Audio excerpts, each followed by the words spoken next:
So what you have here is a situation where I wrote my own FPS counter, and the player died, and there's all these creatures running around trying to figure out what to do. The only thing that the computer is doing right now is all the calculations for the AI, which are hovering around this player trying to figure out what to do with themselves. Notice the FPS at the moment. It's very high. This is the version with all the functions in the entire creature class made final, and there's a lot of classes. The entire AI for this creature is all in one class, and all the functions are called all the time in tick, and they're all made final, and look at the FPS under these conditions. Again, specifically using all functions as final.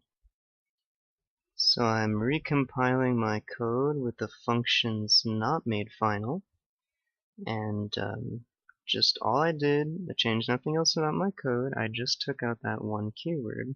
And I'm reloading, again it's a multiplayer game, two versions of the game are running on my computer, and I'm reactivating my counter. I can turn it on and off, see, I like it.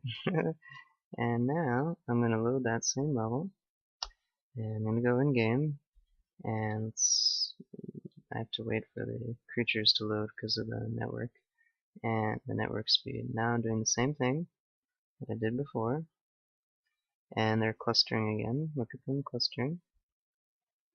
And now notice how there's more FPS fluctuation.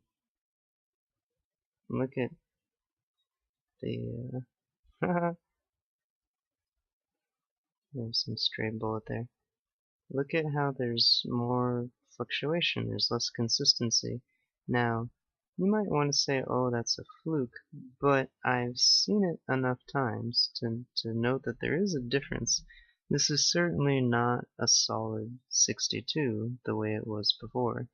And you might also say, okay, well, what about variations in the recording software? I don't think so. I've seen this enough, I tested it enough to note that there is a difference. Sometimes all the way down to 50.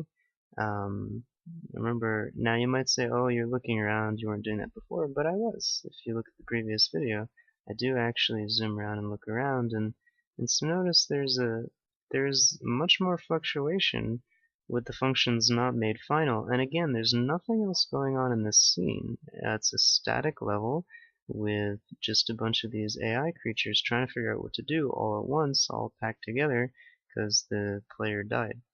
And this is the FPS fluctuations that are experienced. Trying to film this for approximately the same length of time as the other one, it's pretty obvious to me there's a difference. And the only thing we're talking about here is making functions final versus not. In my case, I have a perfect example because I have an entire creature all in one place with a lot of AI, with a lot of functions running in tick where they're continuously being called. So this is precisely the kind of situation where final can make a difference, and in my opinion, it does.